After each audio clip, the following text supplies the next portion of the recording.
আসসালামু আলাইকুম।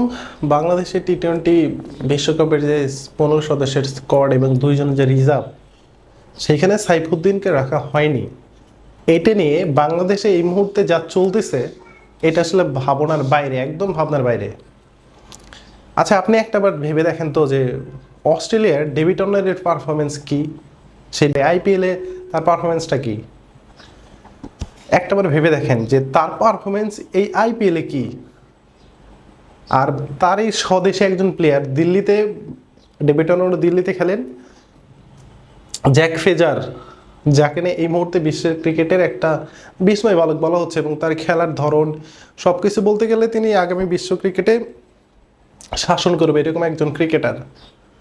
তাকে তো দলে নেওয়া হয়নি, তাকে দলে না নেওয়াই তো অস্ট্রেলিয়াতে বিক্ষোভ করে নাই কেউ কেউ তো এত কথাবার্তা বলে নাই। বা ক্রিকেট বিশ্বের অনেক বড় বড় গবেষক আছে, অনেক ভালো কিছু জানেন, তারা তো কোনো কথাবার্তা বলেন নাই। তাহলে আমরা কেন এই যে সাইফুদ্দিনকে বাদ দেওয়া হলো, দিয়ে তানজিম সাকিবকে নেওয়া হলো, এটা নিয়ে আমরা এত কথা কেন বলতেছি? আমরা এটা বুঝতে পারতেছি না। ভাই, কথা বলার একটা লিমিটেশন আছে। আপনি জ্যাক ফ্রেজারের যে পারফরমেন্স আইপিএলে করতেছে, এটা দেখার পরে সে বিগ ব্যাশ থেকে শুরু করছে, বিগ ব্যাশ ভালো করছে, সে আইএল টি-20তে ভালো করছে, সে আইপিএলে এসে দুর্দান্ত খেলতেছে, 15 বলে 2বার 50 করছে। বাট সেইখানে ডেভিড ওয়ার্নারের কোনো পারফরমেন্সই নাই, সে ভালো খেলতেছে না। বাট অস্ট্রেলিয়ার টি-20 একাদশ, মানে টি-20 স্কোয়াডে কিন্তু জ্যাক ফ্রেজারকে রিজার্ভেও রাখেনি। জাস্ট একটা কথা, যে আমরা একটা মৌসুম দেখে আমরা একটা প্লেয়ারকে সিলেকশন করবো না, এটা হচ্ছে জর্জ বেইলের কথা, অস্ট্রেলিয়ার প্রধান নির্বাচকের কথা। এবং সেটা কিন্তু তারা করে, সবসময় এটাই করে, যে তারা কখনো একটা টুর্নামেন্টের পারফরমেন্স দেখে বা দুইটা টুর্নামেন্টের পারফরমেন্স দেখে কখনো দলে নিবে না। একটা প্লেয়ারের এক্সপিরিয়েন্স থাকা দরকার, যে কন্ডিশনে খেলা হচ্ছে সেই কন্ডিশন সম্পর্কে জানা দরকার, তারপরেই তাকে ন্যাশনাল টিমে কল করবে। বাট এর বাইরে তো আমার মনে হয় না কাউকে কল করা উচিত। আর সাইফুদ্দিন অনেকদিন ইনজুরিতে ছিল, সে বিপিএল দিয়ে ফিরছে, বিপিএল এর মাঝখানে এসে সে ভালো বল করছে। এখন বিপিএল এ ভালো করার আমি আপনাকে একটা ছোট্ট একটা উদাহরণ বলি। বিপিএল এ যে সাইফুদ্দিন খেলবে সেটা কিন্তু কোনো দল জানতো না, মোটামুটি সাইফুদ্দিন নিজেও জানতো না যে বিপিএল এ সে খেলতে পারবে। একটা ধারণা ছিল যে বিপিএল এ সে হয়তো ইনজুরি থেকে মুক্ত হইতে পারে, বাট তাকে যে খেলার পারমিশন দেবে সেটা কিন্তু মোটামুটি কেউ জানতো না। তো হঠাৎ করে তার পারমিশন হয়ে যায়, সে বিপিএল এসে খেলে। এখন সবগুলো দলের, এখন তো সব ক্রিকেট বিশ্বে হচ্ছে অ্যানালিস্টের একটা খেলা, যে দলের অ্যানালিস্ট যত ভালো সেই দল ভালো পারফর্ম করবে, এটা নর্মাল একটা বিষয়।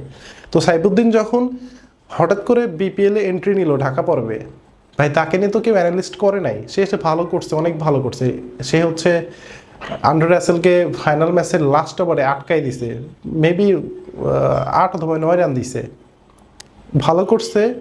তাকে ডিপিএলে নিয়ে আসা হলো, ডিপিএলে কি পারফর্ম, ভালো কিন্তু পারফর্ম করতে পারেনি, অ্যাভারেজ একটা পারফর্মেন্স ছিল। তারপরে তাকে ন্যাশনাল টিমে নেওয়া হলো।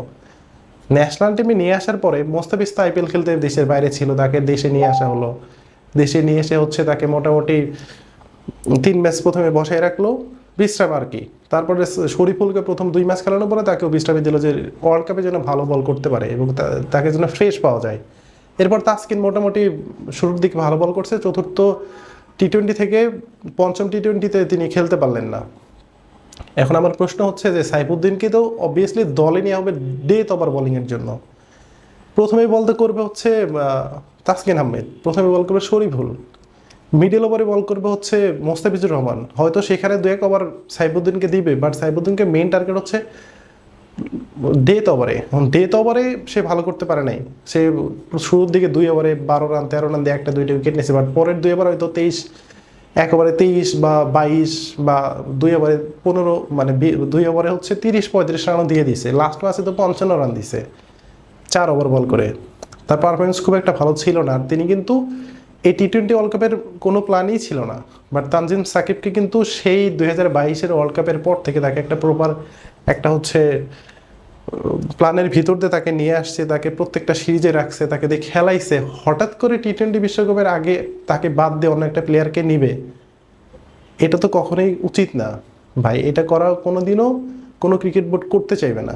সেই সিম্পল ইকুয়েশনগুলো যদি আমরা না বুঝি, তানজিম সাকিবের অ্যাভারেজ পারফরমেন্স, সে দলের সাথে অনেক দিন হলো আছে, সেই দলের সাথে মোটামুটি লেগে আছে। এখন শান্ত এই জায়গায় এটাই প্রেফার করছে এবং কোচও এটা প্রেফার করছে, যে একটা প্লেয়ারকে এতদিন হলো আমরা ক্যারি করতেছি, ওয়ার্ল্ড কাপের আগে সে আরেকজন প্লেয়ার হঠাৎ করে আসে, তাকে নিলাম, একে নিলাম না, এটা তার সাথেও যেমন ইনজাস্টিস করা হয়। সো আমরা সাইফুদ্দিন তানজিম সাকিবকে নিয়ে কন্ট্রোভার্সিয়াল টপিক নিয়ে কথাবার্তা কম বলি।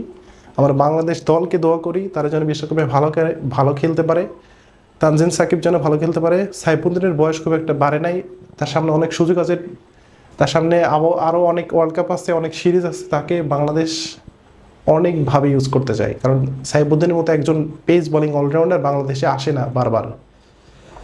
মাশরাফি পরবর্তীতে সাইফুদ্দিন ছিল বাংলাদেশের একমাত্র পেস বোলিং অলরাউন্ডার। সো তাকে বাংলাদেশের অনেক দিন প্রয়োজন, তাকে দিয়ে অনেক টুর্নামেন্ট খেলাবে এবং তিনি বাংলাদেশকে অনেক কিছু দিবে এবং তার অনেক কিছু দেওয়ার বাকি আছে। সো আমরা এই পজিটিভ থিঙ্কিংগুলো না নিয়ে এসে আমরা যত ধরনের নেগেটিভ থিঙ্কিং নিয়ে আমরা কথাবার্তা বলতেছি, এগুলো ঠিক না আদৌ।